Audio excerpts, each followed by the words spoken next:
Hello and welcome to Top Deck, the series where we take a look at some of the leading TCG deck lists. On today we have Simon He, who made top 4 at a recent UK regional playing none other than Altergeist, and what we're going to do is we're going to bring him on to actually discuss this list with us, and some of the theory around why Altergeist is potentially a good choice near the start of a format, but maybe not the best one moving forward. Let's go. Let's go, Altergeist. Du bist eine Altergeist-Spieler. Nein, not anymore. Never again. not even just the one time. Well, it wasn't the one time. I did this again, I think, really? Last ban list. Yeah. Right after the ban list, I did it again, and I did it the first time, and I knew it was a bad choice. But usually I'm quite lazy at the beginning of a ban list. I don't do enough testing. Yeah. So I just went for Altergeist. But this time I actually had a decent reason. Last time the reason wasn't good at all. So I ended up like top 4 Yep. at this past regional, and I honestly I didn't expect to do well at all. I chose Altergeist because I was being lazy partly. Yeah. And didn't want to really test. And they were the only really cards that I could really get, and I chose to go with, as you can see, more hand traps so that it could go second, because trap decks generally can't go second that well with the even leans. And going first, I have some limits. I just don't want to let them play. Inspector Border, the heavy Storm Dusters are needed for like mirror matches and Subterra matchups. Drill and Lockbirds for heroes and for spirals, and the sphere modes are the MVP of the entire tournament. And if you guys know that on the Sunday after my regional, there was a Pro Play Tour game event in America, and Altergeist also took it down, and his list was extremely similar to mine, with even these main. Not as many hand traps, slightly more traps, same spell lineup, I believe. And sphere mode in the side deck as well. Yeah. And so the reason for sphere mode is I expected this to happen eventually, but eventually I thought that people would play sphere mode over Nibiru, because with Nibiru, all the combo decks generally will get past Nibiru. Either they set up a negate for, like, in terms of Appaloosa, on the 5th summon or before the 5th summon or something like that, and they'll bring out a board and they'll play past Nibiru. So Nibiru is just, it does nothing. Whereas sphere mode right now is actually, specifically right now, is very good, because the meta game currently right now are spirals, some Lunalight style decks, and heroes, and all 3 of them, apart from maybe the less intensive combo version of spirals, they bring out a board. They bring out at least like 3 monsters, and sphere mode just destroys them all. Like, and obviously they're very likely to go first, being a combo deck and facing against a trap deck. Sometimes you can choose to, there's a heads-up play that you can choose to go second against Altergeist, but it only works if you're both like really good players. But sphere mode really won me quite a lot of matchups. But other than that, it's a pretty standard guys list. True. Yeah, it still has a lot of weaknesses, which we'll talk about. But yeah, that's pretty much the list. Nice. So I guess in terms of the general variation, we've seen a lot of back and forth in terms of the traps that people actually choose to run alongside their typical Altergeist lineup and their hand traps. Obviously Ash is very stable in terms of hand trap lineup. DD Crow has been very popular in the last, format or so. So I wanted to focus more on the trap choice of the double compulse, the double crackdown, double imperm rather than triple imperm, and then the 5 solemns. So do you have any comments on those immediately, or do you want to sometimes I'm not a huge fan of free off certain cards unless they are extremely important. You can put imperm to free, because it is obviously a lot better going second, and trap decks aren't very good going second. But also, I really dislike drawing two of those cards going first. Compulse is the same. They're very good for certain matchups, like Salamangreat. Okay, they always, like, all their monsters are relatively weak until they link, and they're always going to link. So Compulse is really, really heavily dominating that sort of matchup. But there are other, like, if you play regionals, because I'm grinding for points at the moment, and even at the lower levels of YCS, at lower stages of YCS, the first 5 rounds, you might face random decks like Mech Knight and Dinosaurs and things like that, which are actually decent right now. Compulse does nothing really. Like, they bring out big monsters, which is a problem. Like, an onslaught of big monsters is a problem for Altergeist.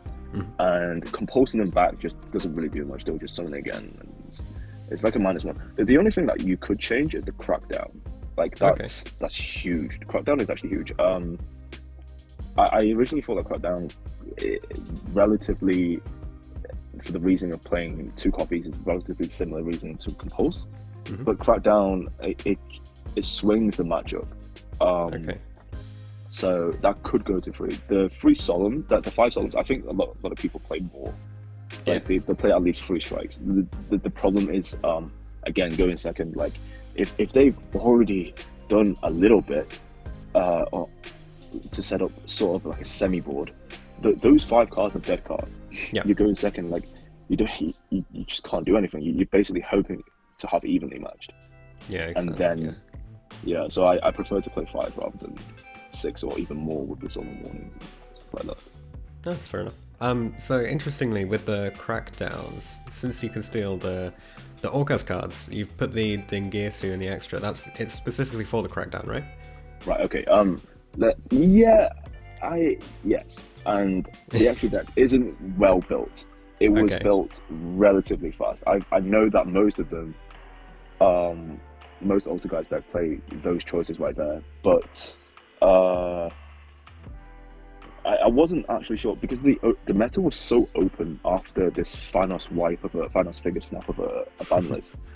That it's really difficult to predict the meta. So I tried to put like a bit of everything in there. I faced no Orcas, and I'm not surprised that people didn't really want to play Orcas, but I had that space, so I just put that one Dingirsu there. Okay, yeah, fair enough. Anything else you want to comment on for the deck itself? No.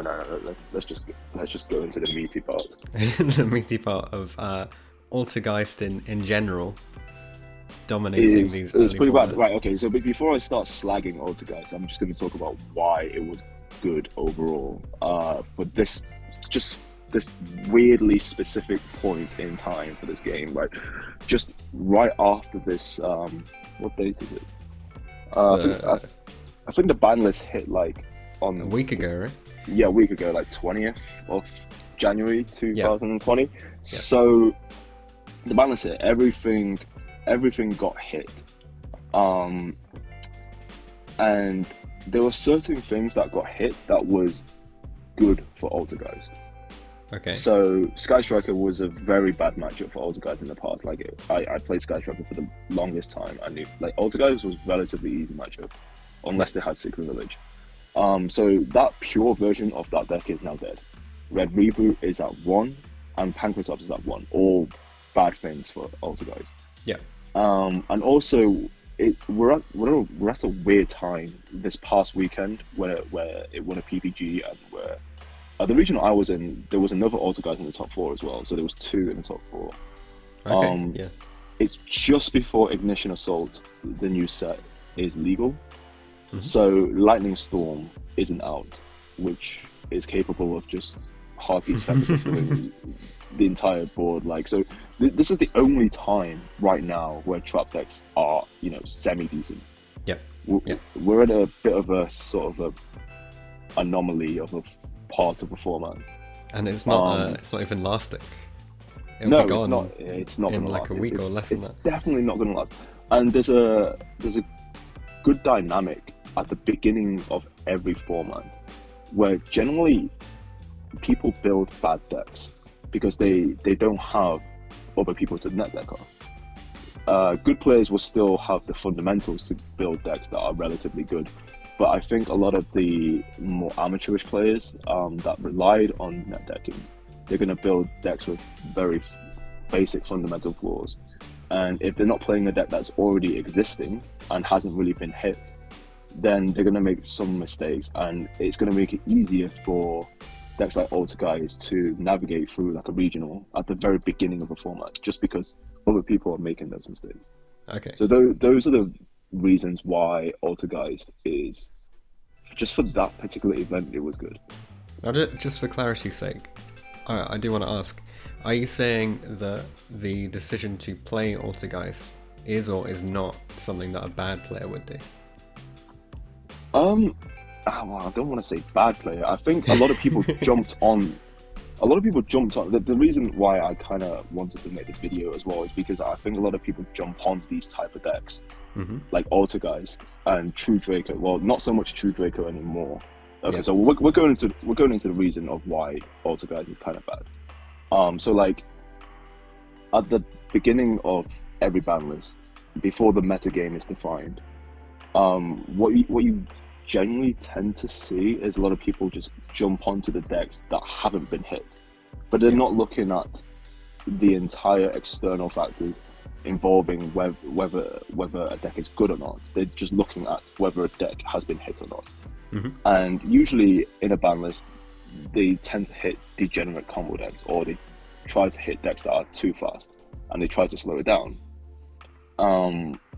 But after a while, people will discover the combo decks and slightly I don't mean combo decks that are like the Danger Thunder decks, or like the FTK decks. Those are like the higher end sort of all-in sort of combo decks. I mean the combo decks that are also very versatile and sometimes can main hand traps. Kind of like the Striker Orcus deck. Those decks usually they almost always pop up maybe like a month or even less than a month after a ban list. So when that happens, decks like Altergeist, they just don't stand a chance. Not even a little. Like, people gravitate towards these decks because it's familiar. They used to gravitate towards like True Draco, like at the start of every ban list. And when has True Draco ever been a tier 1 deck that, apart from like at the very beginning of its release? Pendulum time. Like when okay, it is another thing. When has any tier 1 deck, or there used to be a tier 1 deck, whenever they drop down from tier 1 to tier 2 or even further, they never go back to tier 1. It's very rare for that to happen. I'd argue that Altergeist was never tier 1 to begin with. The only time, I think this is the only time I've ever experienced a tier 1 deck going from tier 1 to tier 2 and then going back to tier 1, which is Spirals. And that's only because Konami did such a ridiculous like hit to everything that this happened. But the other reasons are, it's a trap deck. It cannot go second, even with hand traps, even with evenly. If your opponent even sets up a little bit, you're already way behind. All the cards that you need to set, like Compose, Crackdown, the Solemns, the spoofings and stuff like that, the protocols. There's so many bad cards that you don't want to draw like going second. Like if all you're doing after they set up is set a few back rows, you're most likely not going to win that.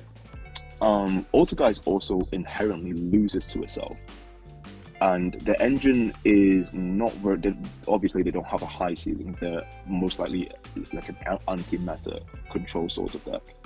And even when I go first, sometimes I would have hands like a few traps like Protocol, Compose, maybe a Strike, and then like a Sequoias.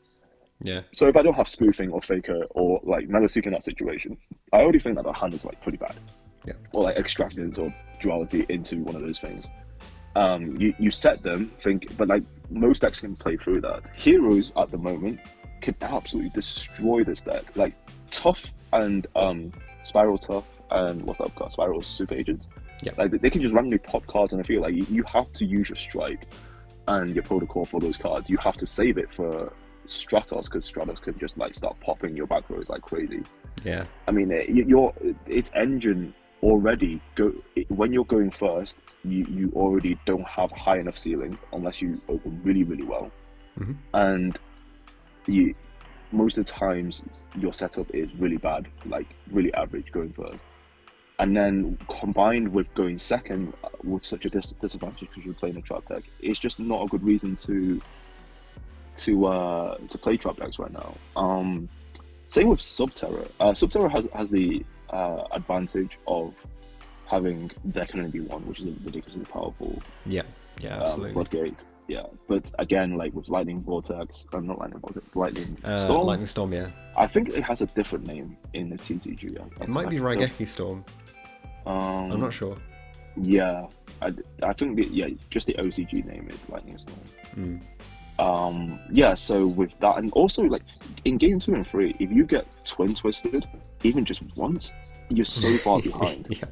Yeah, like how can you play a trap deck that has such a low ceiling when twin twister evenly Lightning Storm and just the ability to lose to its own engine because its engine isn't that strong. There's no way to play that sort of deck. This sort of deck only worked at the beginning of the format, where people haven't fully refined the tier 1 decks yet, or they haven't fully discovered the tier 1 decks yet, and people just gravitate towards something they're familiar with. Yeah. But eventually, it's not going to work. But what you are saying is that, I mean, you've provided evidence that even if it is, arguably not a good deck, you can still take this deck to a top cut spot at regional level, at least. Yes, yeah, like a regional spot, sure. And I venture to say that it can probably take maybe like 1 or 2 YTS spots every now and then. Yeah. Because, but we have actually seen don't, that as well. We have. There's always like, even for the combo players, they always sort of fear Altergeist because sometimes if they do have the right floodgate, it could just end the combo player's turn, and then if Altergeist builds up that field, then they can win. Yeah.